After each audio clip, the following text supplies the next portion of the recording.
एक युवक ने शादी के कुछ साल बाद पिता से कहा कि वह विदेश जाकर व्यापार करना चाहता है। पिता ने उसकी मंजूरी दे दी। युवक अपने माँ बाप और गर्भवती पत्नी को छोड़कर व्यापार करने विदेश चला गया।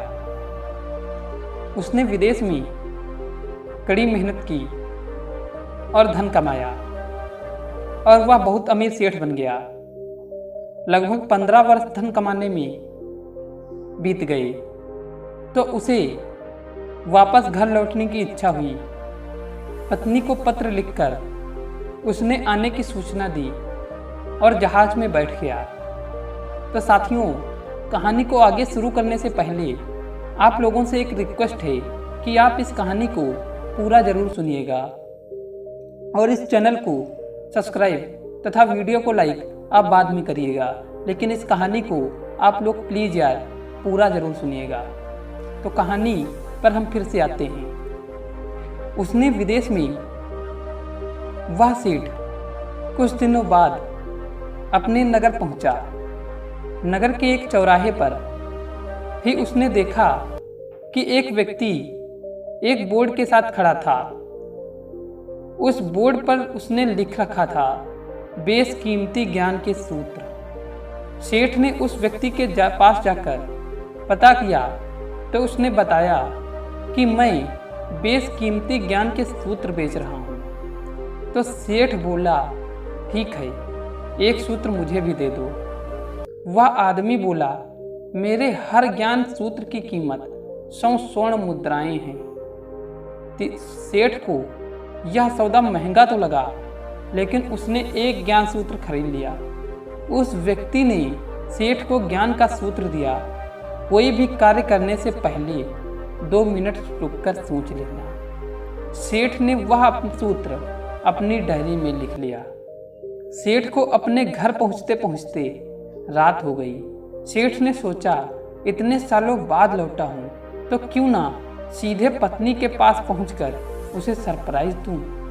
घर के चौकीदारों को इशारों से अंदर कुछ भी कहने से मना कर दिया और सीधे पत्नी के कमरे में गया।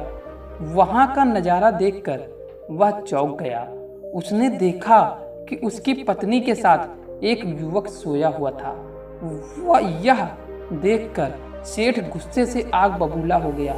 वह सोचने लगा कि मैं परदेश में उसकी चिंता करता रहा और यहाँ अन्य पुरुष के साथ सो रही है।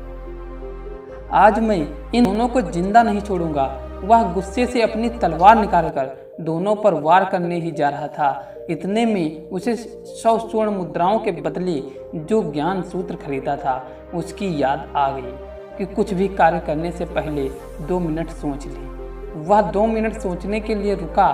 उसने तलवार वापस पीछे हटाई, लेकिन वो किसी बर्तन से टकरा गई।